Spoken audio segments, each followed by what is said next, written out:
Negotiation isn't about speaking more, it's about saying the right thing at the right moment with absolute control. Because in business, the person who controls the language controls the outcome.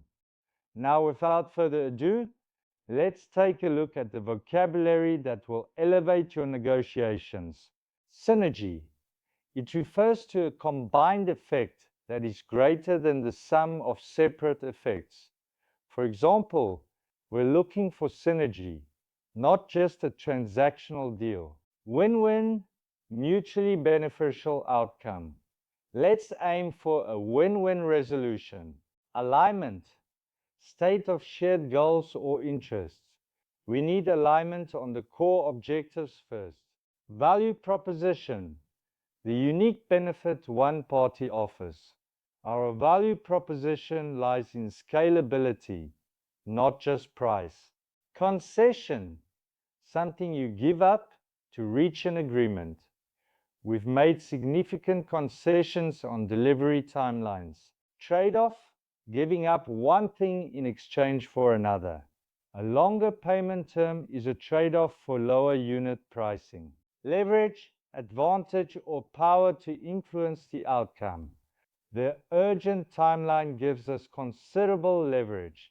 Caveat, a condition or limitation attached to an offer.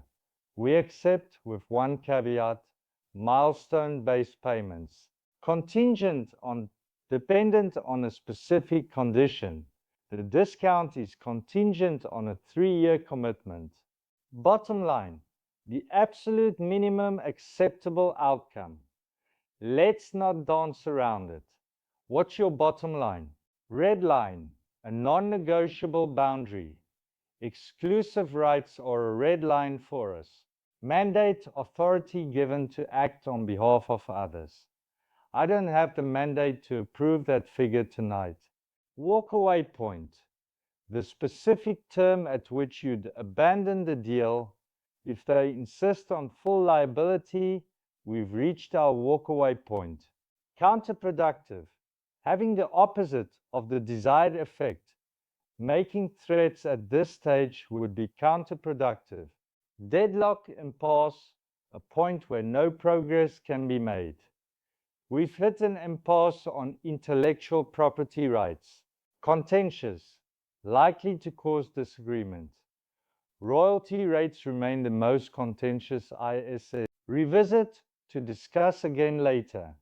Let's table this and revisit it after the audit. Concede ground, to accept part of the other side's position. We can concede ground on volume, but not on quality specs. Ratify, to formally approve an agreement, often by a higher authority. The board will ratify the terms next week. Enforceable, legally capable of being upheld. Verbal promises aren't enforceable. We need written clauses. Binding, obligatory under law. The heads of terms are non-binding, but the final contract is binding. Subject to, conditioned upon a later event. The offer is subject to due diligence. Memorandum of understanding, a preliminary agreement outlining key terms before final contract. Before we instruct solicitors and run up 5-figure legal fees, let's sign a memorandum of understanding to lock in the key commercial principles. Mutually, in a shared way, we mutually agreed to extend the deadline unilaterally, one-sidedly, without the other's consent. You cannot unilaterally change the scope of work.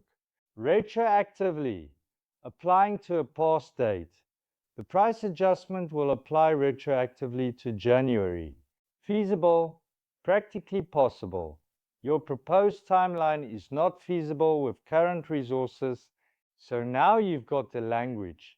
But in a real negotiation, there's no time to think, only to respond. And that's where most people lose ground. Not because they don't know the words, but because they haven't trained the delivery.